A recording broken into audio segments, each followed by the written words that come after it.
Minnesota Vikings, 10-2. From your perspective, what's the ceiling for them? They're a resilient group. They've shown you week in and week out that they know how to win. 6 out of their 10 wins are decided by less than a touchdown, which means when the moments get a little thick, they tend to settle down and finish these games out. Sam Darnold, we talked about him moving around, being a little bit of a journeyman. He's found the right spot and the right coach. As Kevin O'Connell has been tremendous for his growth. And Aaron Jones, he's almost a reflection of his team. He had some fumbles this season, but he oftentimes comes back in the second half of games and help them win. And that's just what the Minnesota Vikings are. They're the true, we say it all the time, it's a very cliche phrase, but they're the true bend but don't break. And they have another quarterback that just knows how to keep them in the game long enough to pull out a victory. They feel like the NFC version of the Kansas City Chiefs to me, right? They're winning ball games, and you're scratching your head wondering without a Patrick Mahomes. Correct, without Patrick Mahomes, but with a Sam Darnold. And you're sitting there scratching your head saying, how did they do it? Today's game, 35 minutes of time of possession for the Arizona Cardinals. They were only 1 of 8 on third down, the Minnesota Vikings. But you mentioned it, Nate. They're opportunistic on the defensive side of the ball. They forced 5 field goals today, so they play good red zone defense. They take the football away.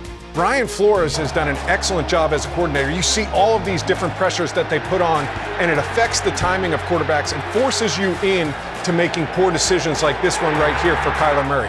And they take it away. They catch it when they get their opportunities. Again, collapsing that pocket, forcing a ball into coverage, coming down with a tough contested catch. To me, the Vikings defense is the kind that, if you're a quarterback going against them in the NFC playoffs, they make you a little bit nervous, right? You're going to see a bunch of different looks. You know you're going to throw some contested balls. You know you're going to be confused at different times. It forces you to be on top of your game. I look at their offense. They've got playmakers on the outside. You talk about Justin Jefferson, probably the best wide receiver in the game right now. But Jordan Addison, the speed that he has on the outside to take off the top of the defense. TJ Hawkinson in the middle of the field. If you have one area of concern, it's protecting the football on the offensive side of the ball. Aaron Jones got to be better with that as they move forward. But they got a chance. And that's a good offensive line. It's a very good offensive line. Very good offensive line. I'm going to talk about offensive line all day, but they do have a very good offensive line. And you're right. I agree 100% with what you're saying. And I think Brian Flores is a great compliment to Kevin O'Connell. Because Brian Flores, it's almost like, Kevin O'Connell's a quarterback whisperer, and Brian Flores, to me, deserves another chance to be a head coach in the National Football League. With what he's done, I say it about Aaron Glenn, and I just say, Arthur Smith, I'll say the same thing about him too, because I think they're great compliments to what the head coach is on the other side of the ball, where the head coach can now be maybe a defensive-minded guy, but he's just worrying about the game, and you have to worry about that side of the ball. And that's so spot on. I'm glad you brought that up. And you said it, Flores, he knows how to play against different types of quarterbacks. JB, covering boxing for a long time, what do they say? Styles make fights. So if you have a different style of play, we're going to come into the ring with a different game plan. That's the Minnesota Vikings defense. Let me just name some of the quarterbacks that they beat this season.